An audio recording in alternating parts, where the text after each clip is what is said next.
Hey there, Aquarius Sun, Aquarius Moon, Aquarius Rising. Welcome to your reading for the full moon that is happening.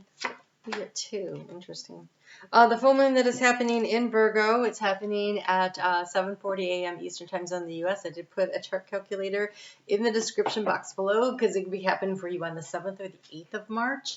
It's happening at 16 degrees and 40 minutes. That is important because every full moon was seeded as a new moon, and this full moon was seeded as a new moon on September 7th, 2021. So think back. What was going on at that time? What were you focused on? What were you trying to create and manifest in your life? And it was probably around something that had to do with either your physical body, work-life balance, finances, or a reorganization of some aspect of your life. Because that new moon was trined by Uranus and Taurus, which is still trining the full moon, and by Pluto in Capricorn, and that is also, even though it's not by degree, it is by sign element, it is trining it. And so there is this energy around manifesting and creating that you have come to a completion of a part of the cycle, and now it's the leveling up. So we're going to take a look at what that lesson was. We're going to look at what you've done so far and what are the next steps you should be taking. Then we'll get some advice to use that energy. So I do want to ask you to hit the thumbs up and leave comments if you like these kinds of videos. It's important because YouTube thinks that everybody just wants to watch shorts or long movies. And so if you would like to save this length of videos for your creators and not just me, it really helps if you let YouTube know by you interacting with these videos and watching them all the way to the end. So here you have these two. You have the World card, the Gaia. This is definitely the completing of the cycle in order to start something new. And you have this card of Mercury that came in, the Hierophant. All right, so this is that Uranus and Taurus energy of the Hierophant. That energy is coming through, but also it is, I'm sorry, it's not Mercury. It says Mercy, sorry, because it's Venus in Taurus. I was like, wait, what? Okay, so Mercy.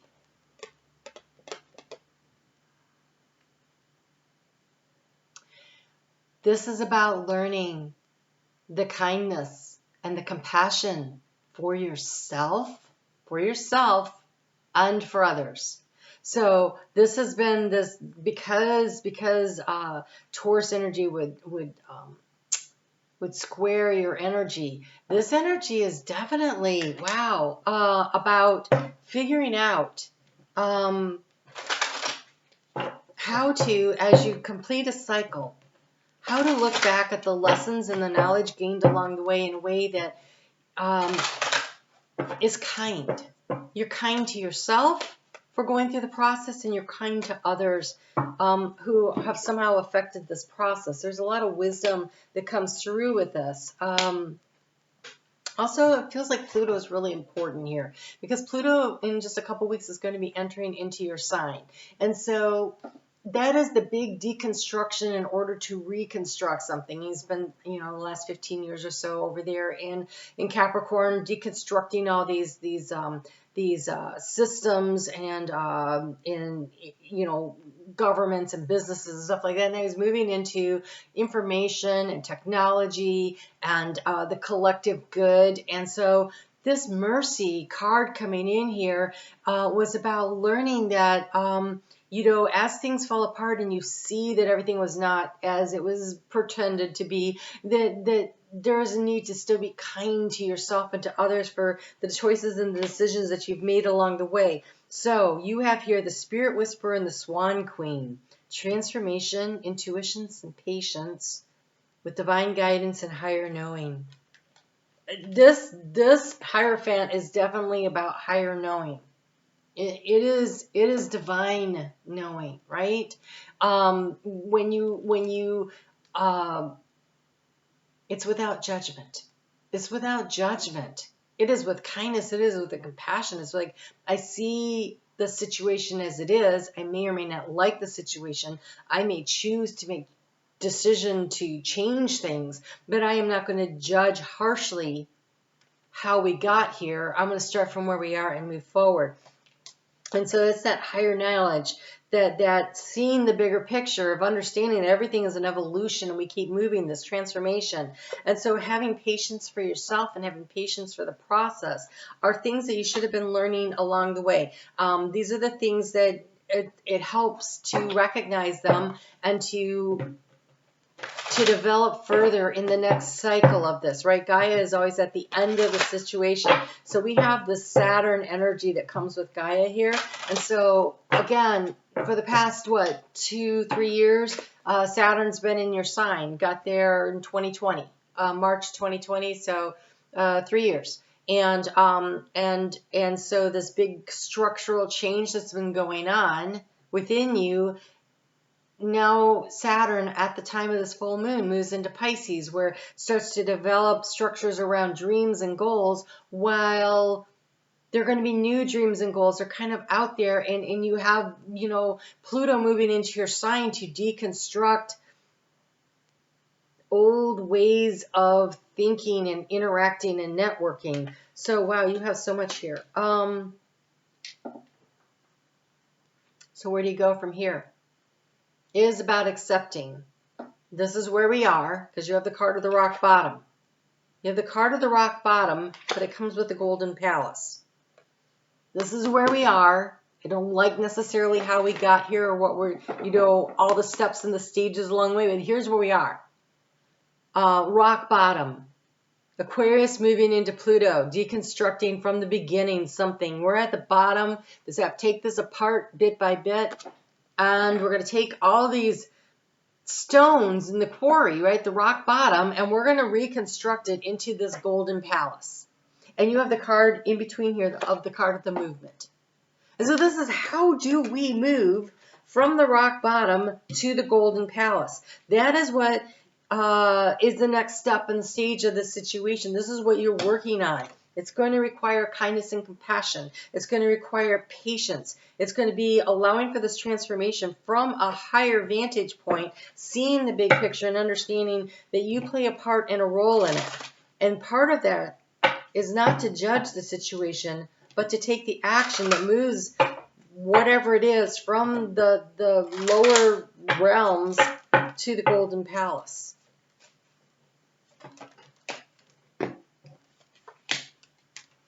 Yeah, facing your fears, a difficult decision, and being vulnerable. Oof. Okay, facing your fears, understanding this is where I'm at. This is the situation. And I'm not going to judge myself, and I'm not going to judge others for how I got here. I'm just going to accept this is where we're at.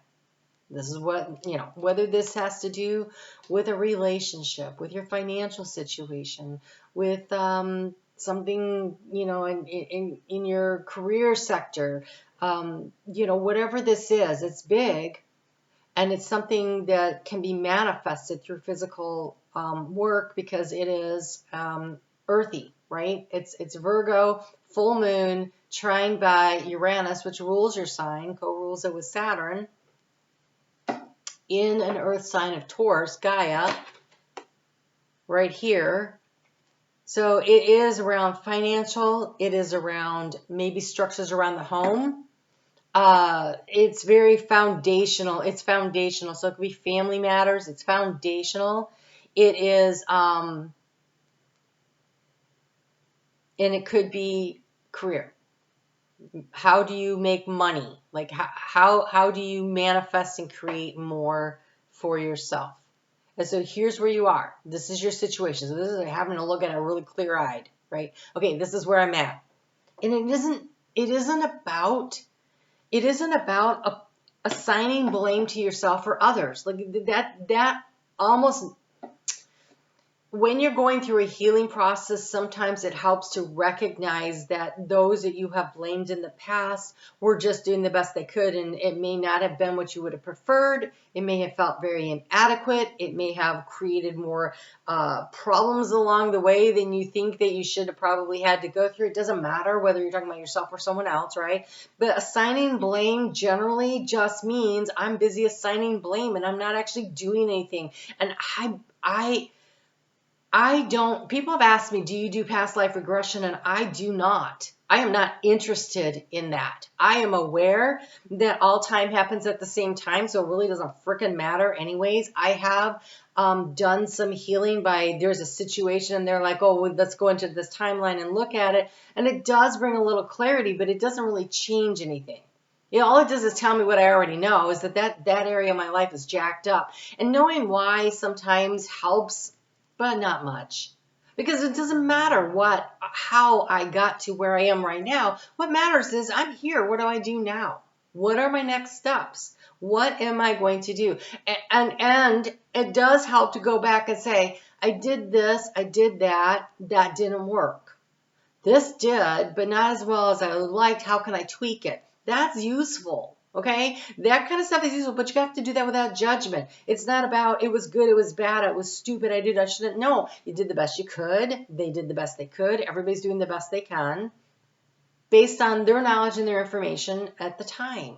I really believe that. Even when people are doing things that are really sucky, they're doing the best they can because of whatever has happened to them. And so it's really important to not be judging the situation or the person, but instead to be looking at it from, this is where we are, but this is where I want to be.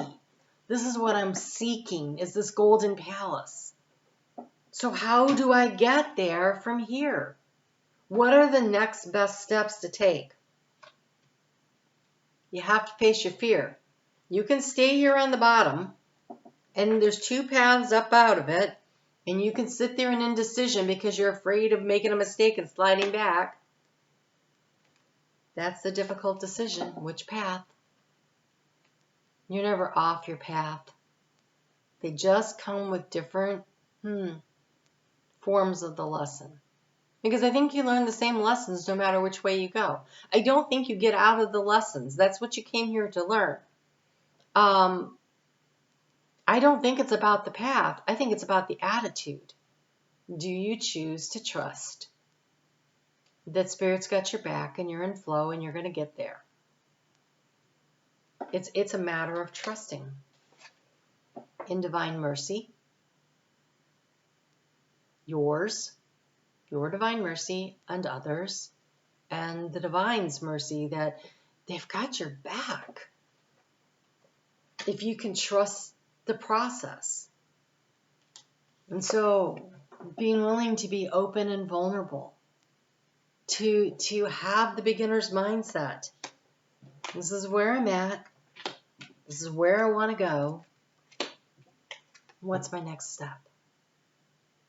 And this full moon is giving you the opportunity to let go of judgment, of fear, of the feeling of inadequacy of yourself or others, and just really kind of clear the table off, put a new map out, and say, this is where I am, this is where I want to go, how do I get there? And start asking for the guidance along the way. In the difficult decision here,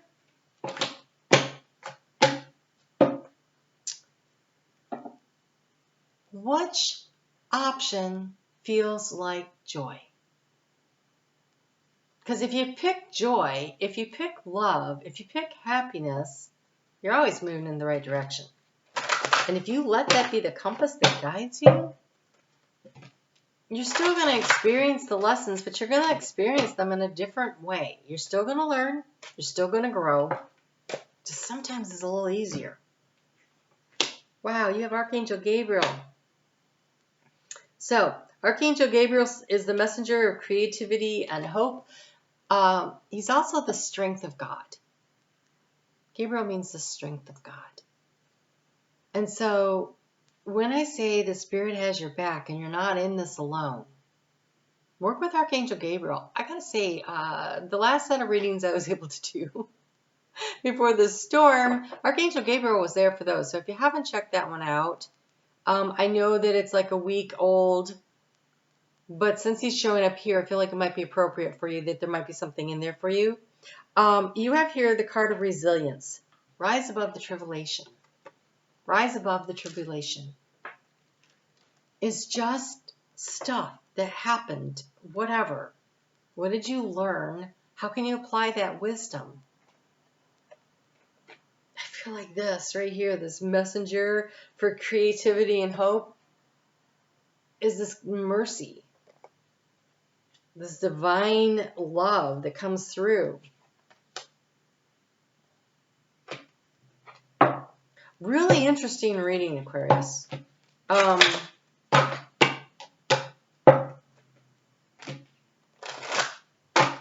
there's a staircase on this. It's just taking steps. And on here on the rock bottom, both of these paths, they look exactly the same. I don't think it matters which way you go. You're still going to go up. You're still going to move toward it. You don't think you make mistakes. I hate that when people are like, I really messed that up. No, you didn't. You learned something. What did you learn? The lessons may present themselves differently, but you're always on the path. So, Malachite. I recognize repetitive patterns and I choose love, compassion, and kindness. Mercy. Right? These could be your repetitive patterns of when you're like, I end up in this situation, this circumstance frequently. What choice am I making that always lands me here? That's an appropriate question to ask. So recognizing it, right? It's like I said, the understanding that this is where I'm at, but what do I do now? Well, I'm not going to be mad at myself. I'm just going to find a new way out, right? Create healthy patterns and relationships, connect with the sweetness of life. Choose joy, choose happiness, choose kindness, choose compassion. Maintain heart-centered awareness and get to the heart of the matter. You have Jade. I am incredibly lucky and I always have plenty of money with plenty to spare. Woo! Who doesn't want that one? So, improve your visualization of positive outcomes. Improve your visualization about positive outcomes. Focus on what you want and know that you can have it. Focus on that. And then say things like, I'm incredibly lucky. I always have plenty of money with plenty to spare. Improve your financial status. Activate your millionaire mind, right? So maybe finances really have left you in this space. But I mean, your ruling planet hanging out in Taurus is kind of shaking things up financially for you, for everybody, but for you. And but Saturn, your other ruler, is moving into Pisces to help you to create structure around your dreams. And if you're an Aquarius rising, it is your house of finances. So then you have Copper. I love this. Copper is a conduit. It moves energy, right? It allows the flow of energy. It allows the flow of energy. What is energy? Energy could be money. Energy could be love. Energy could be joy. Energy could be happiness. It's energy. It's all energy, right? So be a clear conduit for messages and inspiration. Ooh, Archangel Gabriel. I almost feel like if you're looking for a creative way out, ask Archangel Gabriel to show you the next step, because it might creative way out sounds like it's something you haven't tried before. It's something new or a repackaging of a way you've tried to do something before, they're saying. So complete your inventions, formulas, and creative works. Amplify courage and confidence. I am a conduit for goodness and prosperity. I receive inspiration and great wealth. So for you, it feels very much like we're talking about finances based on these other cards that came out. And usually people talk about rock bottom when they're talking about finances. And so there is a step forward to take here. Ask Archangel Gabriel to work with you to help you to see what is the next best step that you can take to move things forward toward the Golden Palace. But it is about this belief in yourself. And I really want to say stop assigning blame to you and others and just go, here's where I am. Here's where I want to be. And what's my next best step? All right, I hope that was helpful. You guys take really good care of yourselves, and I'll talk to you soon.